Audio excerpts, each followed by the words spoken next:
Welcome, my friends, to The Full Experience as we begin a brand new series. The Full Experience is watching the first, the ultimate, the lowest rated, and the last episode of a television series to give yourself a flavor of what the entire series was about, so you can kind of speak knowledgeably about it. It's like the Reader's Digest condensed version of a television series.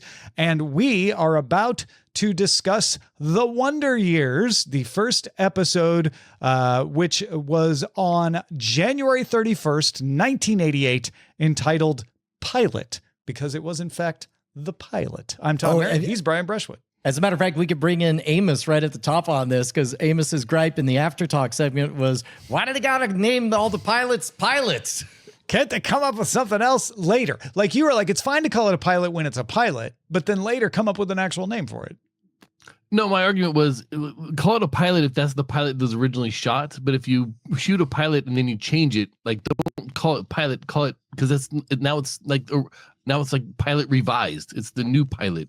Okay. So you're saying we should reserve pilot for the pure, unadulterated pilot. Yes, the pilot. Like when they shoot a pilot and the network says yes, make that show. Right. Yeah. But unfortunately, and I think this was, I speculated on this. I think I'll double down on it, but now more people can write into cordkillers@gmail.com and tell me if I'm wrong. I believe, in fact, Meryl Barr, if you're hearing this, write us. I believe that having something called pilot that goes to air is a signifier that your practice run was so good that it aired. And then, yeah. And that a lot of like times these are unchanged from being the pilot episode. Whereas like, so it's like a flex. Or maybe I'm just making all that stuff up. I'm sure we'll hear about it. If that's the case, then that's awesome. But I know there are some out there that have been called pilot, even though they were not the original pilot. Yeah. And, I'm just saying, draw a hard line. And bring Joe Cocker back. Did you notice it was not Joe Cocker? I did. Okay, you could tell. I did. One of the few things that I remember about the show, because I've only seen a scattering of episodes during the original run and during reruns, was that song, because it's one of my favorite songs. Like, I love Joe Cocker's version of it. It's great. It's gritty. It's pure. It's got the chorus in the background. Then I was watching and I was like, this seems off. Okay, so it wasn't like immediately like, that's not it. You're like, something's tickling my senses. This is not exactly right. Okay. Yeah, there was a number of cover sound-alikes in the early days of iTunes songs where some industrious individuals realized that once something immediately pops, they can record a cover of it, and if it's close enough, people will not demand a refund of their 99 cents. There's a bunch of Taylor Swift songs like that. Yeah, like who's Taylor and why is she recording her what version is this of Taylor's version? I say that because one of the first examples of that I ran into was Katrina from Katrina and the Waves doing Walking on Sunshine herself. Okay. And that was on iTunes, but the original was not. And I kept getting upset. Like, why am I finding this like cover instead of the real thing? Until I realized, oh, it's actually Katrina. She just recorded it much later. So it sounds kind of But meanwhile, like your identity is with the original mixing, the sound, all of those little details that matter. Yeah. And it's interesting as I get more, as my palate becomes more cultured for production. Like I was out at this sports bar and American Woman came on and I'm like, Bonnie, I think this is objectively bad mixing. Listen, you could hear the hard up and down. You would have been proud, Amos. I was channeling you and your discerning tastes. So I will say that if you wanted an example of this and you were around, if you were late teens to late 20s, around the turn of the century, go back and listen to Dr. Dre or Eminem, especially Eminem's first album. Go back and listen to that. And the mixes now that you hear are not the same as the originals from back in the day. Go on iTunes and listen. It is different. They've changed some of the words. They've changed the little bits here and there. The Chronic and Eminem's first album, they're different. And I don't know why. And it's changed over time. I've noticed because I go back and listen to these albums once in a while and they change the changes once in a while. And you hear that, George Lucas? Maybe don't put out a press release when you tweak something. Just tweak it slightly. No one will notice. Han did shoot later. Oh, I always thought so. Yeah. But back to this episode.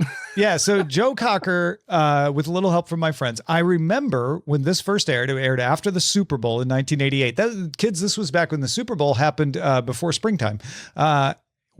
It went right into Joe Cocker with a little help from my friends, and I was like, whoa.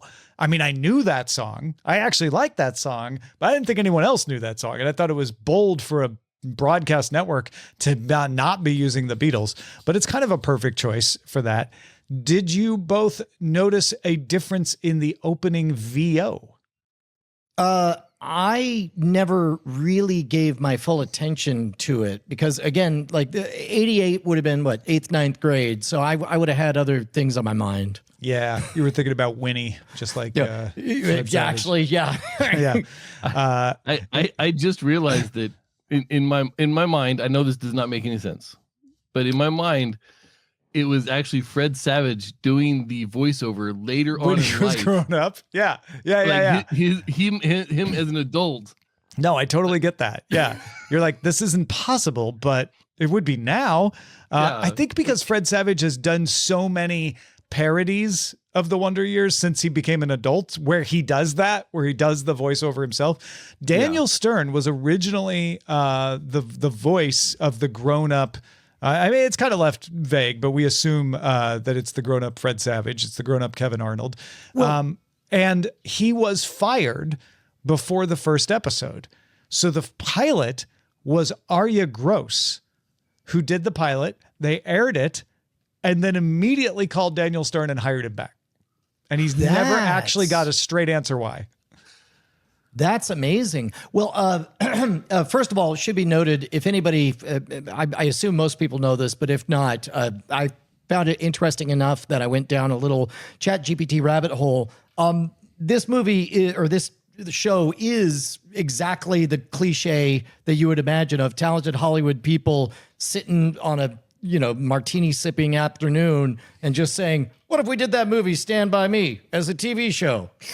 And then they're like, yep, money. And guess what? It was. Yeah. But you could tell it was fascinating that it took 1/3 of the entire show to start the show. Like, I'm really glad you guys mentioned that this was done as an event to view after the Super Bowl, because otherwise I'm like, man, this is a pitch development reel for 10 minutes. And then they bothered to tack on a little bit of a show. Yeah. I actually, knowing this is a pilot, knowing the show goes on for like 48 years or something, that really grabbed me, that the whole process of them doing this like slow roll introduction of just, hey, here's me, here's all my friends, here's my neighbor, the girl next door, here's my brother, and give me that environment, that 10 minutes of just, here's the setting. I loved it.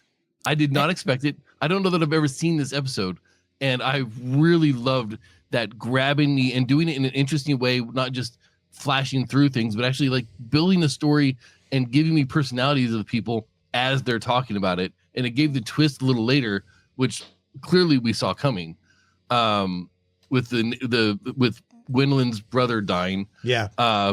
Like it still gave that weight to it, because I wasn't just absorbing it as, oh, that's her brother. It meant something to the main character. Therefore, it meant something to me. And I thought that was really good to do in one episode. It also had a really Mad Men-ish vibe long before Mad Men, where it felt familiar, because this is set in 1968, which is only 20 years before. So it could have very easily been an 80s version of 68, and people in the 80s wouldn't have really forgiven it, or wouldn't have blamed it. I felt like it really felt like 68. I remember enough of the early 70s, or at least enough of what was left of the early 70s that people hadn't replaced when I was older, to be like, yeah, that's what the world kind of still looked like when I was really young, which I think was some of the appeal to me, even though, I was not of the Wonder Years generation. I was familiar with it, and it was kind of nostalgic for me to be like, oh yeah, I would have been the baby in this episode, but it's very close to what I experienced, and they did a good job of making it look, to me, I don't know to your eyes, Brian, but it didn't seem dated because it's a period piece, which sometimes period pieces appear dated because they didn't really do it as well. Well, I actually have a serious response, but I had this joke queued up. That period of the 1960s, whenever you see it represented, there's always this cloudy, hazy, mysterious grin people get. There's something about that just seemed magical and doughy. And then I realized it's the lead in the gasoline that nobody remembers that time correctly. Nope, they're all fighting. Exactly. Yeah, it's like, no. But in all seriousness, I'm a big fan of anything out of step with current time and trends. If I notice 3 pieces of art doing a thing, I make sure to go back to basics. That's part of the reason, I think J.J. Abrams did a smart thing every time he uses that mid 20th century Gothic font. It's like, that's so 1952 Cold War. And it's a choice to do that. And as a result, your stuff will be timeless, kind of the way, the Indiana Jones series will remain timeless because it was out of time when it was made. Yeah, exactly. And by pulling the same thing here, rich use of a bunch of different types of media. Nowadays, it would seem like a gaudy flex, but if behind the pilot, what you really wanted to issue was a press release of what if a movie was a TV show every week in just 23 minutes plus ads. And in that case, it did that for sure. It established a level of quality. Shouts out to Robert Picardo for showing up. The emergency medical coach. Star of Star Trek Voyager before then, as a really well done coach with an inferiority complex kind of situation, Yeah, there's a couple of, so the problem with 8 minutes of your pitch sizzle reel, being unjustifiably put at the beginning is you don't get a lot of time for the story. So as a result, boy, are they efficient on it's time for the heel turn. It's time for the redemption arc. That's it. That's our time, y'all. But also, they're kid actors and they didn't hang on the kiss long enough. So we're just going to awkwardly freeze frame and talk for 10 more seconds on this freeze frame. You may be right, but I like that as a style choice too, right? It's like freezing it in your memory. So that still worked for me, even if they had to do it. Who knows? Sure. Well, I look forward to, by the time I do not have the nostalgic affinity either for that time or for this particular series. However, I did really like Stand By Me, the inspiration for this. By the end of the pilot, I thought there really is a show and a good show here. So I'm getting to experience it as though I'm being auditioned after the Super Bowl. And so I look forward to where we go next with the full experience. Yeah, the watching Vietnam news during dinner was still going on when I was a little kid. Just one of my earliest memories before they finally ended the war. But I remember that. I remember that happening. Also, I remember the bit about dad beating the kids playing very differently in 1988 when I just nodded and went, yeah. Versus now where I'm like, oh, I don't know if they would tell the story that way now. At least what's funny? Not without explanations and justifications. Well, I had a similar experience when the principal has a face off with Kevin, and I could tell they were playing it. I'm sure at the time when I was closer to that age, I would have read it as, oh, big scary principal. But now with my eyes, I'm like, oh, mildly annoyed administrator of a school. Yeah. Yeah. Any other thoughts on the Wonder Years, Amos? The setting. So in 88, when this came out, I would have been 10, about to turn 11. So it would have been just about to go into 6th grade, which would have been right around middle school. So it all lined up for me. Like when I was watching this, it kind of reminded me of growing up in Palmdale, California. Sure. Similar environment, that's what it looked like then. Was, when I was growing up. So it placed me perfectly in that spot. And I remember thinking, watching this episode, you've already done the rebellious act. You've already thrown the apple. You've already walked out of there with the apple. Then you threw the apple. You're already 2 steps in. Just go for it, dude. You've did the thing. Just go for it. And then for him to back down, I was like, oh, this show's going to be frustrating for me. The other thing that I committed to sin, you're going to pay the price. Go for it. The other thing I put in the notes was this is a bunch of Gen Xers playing boomers. That's good. Accurate, yeah. Like to all the Gen Xers, they were pitched a, hey, imagine that you cared about something. Although I guess these kids are these kids Gen Xers? They're the tail end of the baby boom. If it's 68, yeah, it'd be 68, so 58. Yes. Ooh. Yeah, no, they would have been born in early 50s. They're the youngest of the boomers, and they're about the dividing line's about to happen. Yeah. Well, on that note, how old was Fred Savage and what the girl that plays Winnie at the time? Do you know?